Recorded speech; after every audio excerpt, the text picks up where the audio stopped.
A single drop of blood. That was the intoxicating promise that captivated the world and built a $9.0 billion empire on a foundation of absolute fabrication. The notion that a mere pinprick could replace vials of drawn blood, identifying hundreds of diseases from cancer to diabetes in a matter of minutes, was hailed as the greatest medical breakthrough of the 21st century. Yet beneath the sleek prototype casings and the glowing magazine covers lay a chilling reality of manipulated data, hidden commercial analyzers, and systemic deception.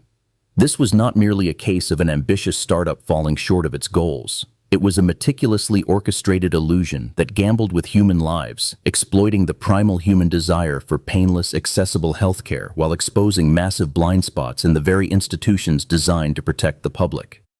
At the center of this unprecedented deception stood Elizabeth Holmes, a Stanford University dropout who deliberately crafted herself into the ultimate Silicon Valley visionary. She adopted a uniform of black turtlenecks, mimicking the ascetic focus of tech titans, and spoke in an artificially deepened baritone voice that commanded authority in male-dominated boardrooms. This carefully constructed persona was not merely an eccentric quirk, but a calculated psychological manipulation designed to bypass critical scrutiny.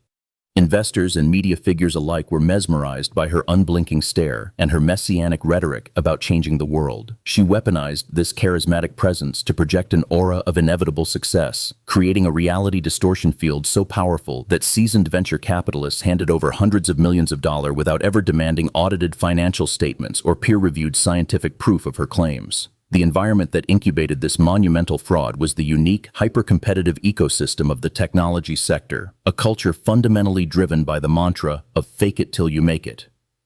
In the realm of software development, releasing an unfinished product and patching bugs later is a standard, often celebrated business practice. Investors are conditioned to fund audacious visions, relying on rapid iteration rather than initial perfection. Theranos successfully mapped this software development paradigm onto the highly regulated, life-or-death world of medical diagnostics. The venture capital community, driven by an intense fear of missing out on the next revolutionary unicorn, willfully ignored the profound difference between a crashing application and a false medical diagnosis. This systemic vulnerability allowed a compelling narrative to entirely eclipse the fundamental laws of biology and physics. The technological centerpiece of the deception was a proprietary device dubbed the Edison, named with audacious irony after the famous inventor. The machine was marketed as a revolutionary mini-laboratory, capable of running complex immunoassays and chemical panels from a microsample of capillary blood drawn from the fingertip. However, the fundamental mechanics of the device were fatally flawed. Capillary blood is inherently difficult to test. It is often contaminated with interstitial fluid and cellular debris from the tissue damage caused by the finger prick itself. Furthermore, the sheer volume of blood required to run multiple assays vastly exceeded what a single drop could provide. To compensate for these insurmountable physical limitations, the company resorted to extreme dilution of the samples, a practice that inevitably skewed the biochemical markers and rendered the resulting data scientifically worthless. Recognizing the inherent weakness of her technology, the founder constructed an impenetrable shield of credibility by assembling a board of directors composed not of medical experts, but of formidable political and military figures. Heavyweights like former Secretaries of State George Shultz and Henry Kissinger, along with former military generals, lent an unassailable veneer of legitimacy to the enterprise. This strategy was a masterclass in affinity fraud by proxy, where the unquestioned reputations of the board members implicitly vouched for the integrity of the company. These men, accustomed to the theater of statecraft rather than the rigors of scientific validation, were effectively weaponized against any dissenting voices. Their presence intimidated potential critics and created a formidable barrier against regulatory inquiries, allowing the company to operate in a state of unprecedented secrecy under the guise of protecting trade secrets. The theoretical failures of the technology violently collided with reality when the company partnered with Walgreens to roll out wellness centers directly to consumers. Ordinary individuals, trusting the revolutionary claims and the familiar pharmacy setting, allowed their health decisions to be guided by fabricated data. The human toll was immediate and terrifying. Pregnant women received catastrophic false reports of miscarriages, leading to severe emotional trauma and unnecessary medical interventions. Other patients were handed alarming misdiagnoses, indicating the presence of aggressive cancers or the sudden onset of autoimmune diseases. Conversely, individuals relying on the tests to monitor critical conditions, such as blood clotting levels for those on blood thinners, received falsely reassuring results that placed them in imminent danger of strokes or hemorrhages. The abstract lies of the boardroom had mutated into a direct assault on public health. Behind the locked doors of the company's California headquarters, the reality of the laboratory floor was a scene of chaotic desperation and active cover-ups. Because the proprietary machines were entirely incapable of handling the commercial testing load, the company secretly purchased traditional, massive commercial blood analyzers from established manufacturers like Siemens. In a brazen act of technological fraud, technicians were instructed to hack these commercial machines, physically altering their internal mechanisms to accept the heavily diluted capillary samples. When internal quality control checks inevitably failed, demonstrating massive variances and terrifying inaccuracies, management simply ordered the data to be deleted or manipulated until it fit the desired narrative. A toxic culture of surveillance, paranoia, and compartmentalization was enforced to ensure that no single employee could piece together the full scope of the operational disaster. The unraveling of this elaborate facade required an investigator capable of resisting the immense pressure of the company's public relations machine, a role ultimately fulfilled by John Carreyrou of the Wall Street Journal. The initial spark was a skeptical tip from a practicing pathologist who recognized that the company's claims violated basic principles of hematology. However, investigating a privately held, heavily funded startup proved exceptionally difficult. The company aggressively utilized non-disclosure agreements to silence former employees, creating a culture of fear that extended far beyond the laboratory walls. Potential sources were terrified of financial ruin and professional blacklisting. The challenge was not merely uncovering the truth, but finding whistleblowers brave enough to go on the record against a corporate entity that seemed invincible and was backed by some of the most powerful individuals in the country. To protect its secrets, the enterprise unleashed a brutal campaign of corporate intimidation, spearheaded by high-profile legal counsel. They employed aggressive litigation tactics, private investigators, and relentless legal threats to crush any opposition. Young whistleblowers, including Tyler Schultz and Erica Chung, who had witnessed the data manipulation firsthand, were subjected to terrifying surveillance and threats of bankrupting lawsuits. This strategy of overwhelming legal force is a common hallmark of massive corporate frauds, designed to isolate and exhaust truth-tellers before their evidence can reach regulatory authorities or the public. The legal apparatus was not used to defend the scientific integrity of the technology, but rather to construct an impenetrable wall of silence, demonstrating how the justice system can be temporarily weaponized to protect a profitable lie. Despite the immense pressure, the dam finally broke with the publication of a devastating front-page exposé. The article meticulously detailed the secret use of commercial analyzers, the failure of the proprietary devices, and the manipulation of proficiency testing data. The immediate fallout was explosive. In a textbook display of crisis mismanagement, the chief executive took to national television, adopting a posture of defiant martyrdom. She deployed a classic defensive narrative, claiming that visionaries are always attacked before they are understood, attempting to reframe the exposure of her fraud as a battle between disruptive innovation and entrenched corporate interests. This initial denial, however, rapidly crumbled as the sheer volume of documentary evidence and corroborating testimonies from former employees became impossible to suppress. The scandal brutally exposed critical weaknesses in the regulatory framework governing laboratory testing in the United States. For years, the company exploited a loophole regarding laboratory-developed tests, operating under the radar of the Food and Drug Administration by classifying their assays as internal services rather than commercial medical devices. It was only after the journalistic exposure that the Centers for Medicare and Medicaid Services conducted a rigorous surprise inspection of the laboratory facilities. The resulting report detailed conditions that posed immediate jeopardy to patient health and safety, citing massive quality control failures and unqualified personnel. This delayed regulatory response highlighted a terrifying systemic vulnerability. The assumption that a heavily funded, highly visible healthcare company would naturally adhere to basic scientific standards without proactive government oversight.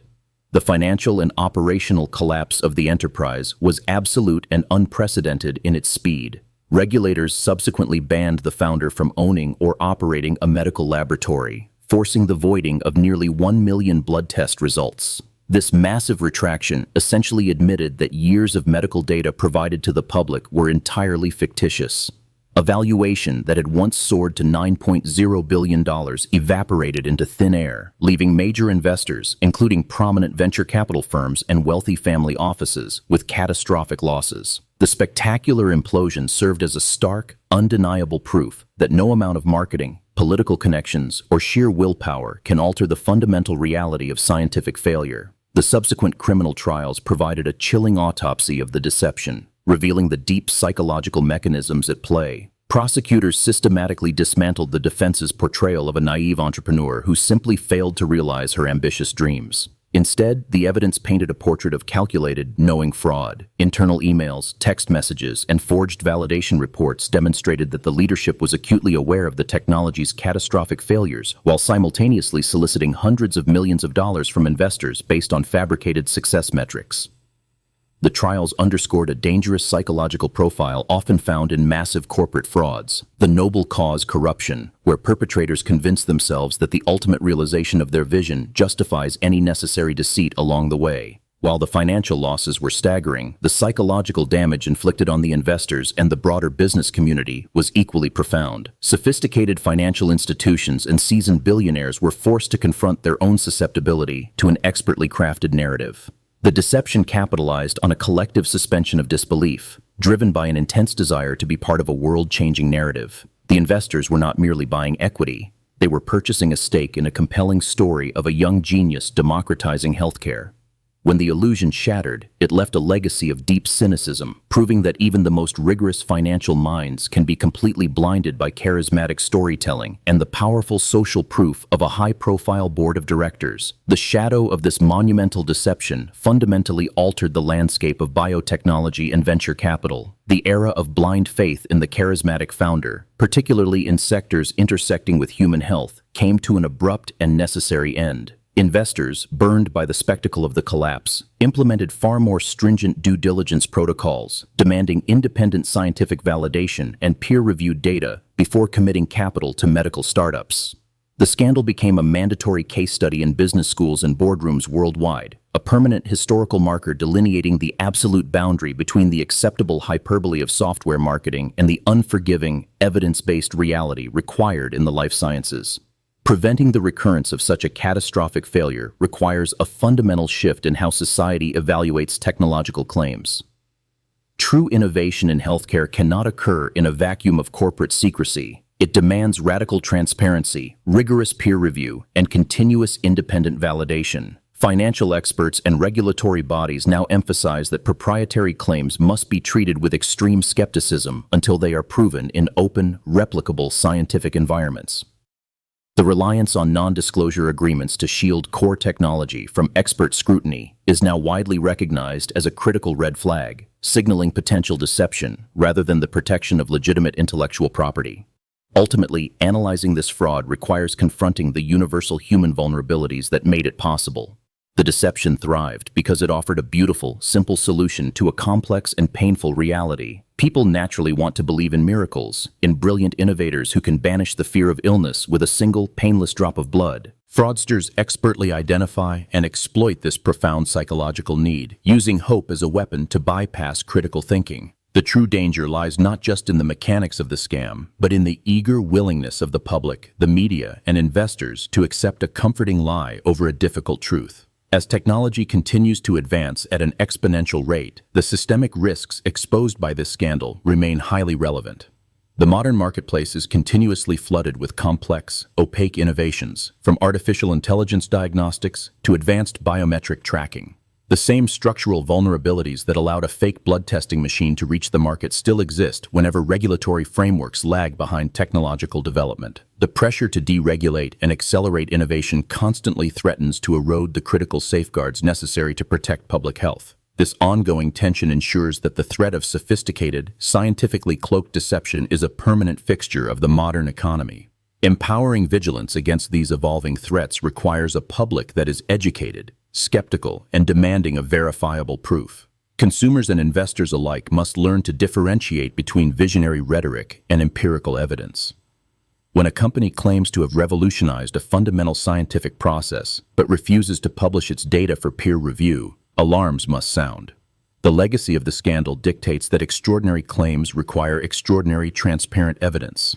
Society must cultivate a culture that celebrates rigorous scientific method over charismatic salesmanship, ensuring that the desire for progress never overrides the fundamental commitment to truth and safety. The final chapter of this saga concluded in a federal courtroom, ending with severe prison sentences that sent a definitive shockwave through the startup ecosystem. The conviction served as a stark, uncompromising declaration that the mantra of "fake it till you make it" ends at the boundary of human health and criminal fraud.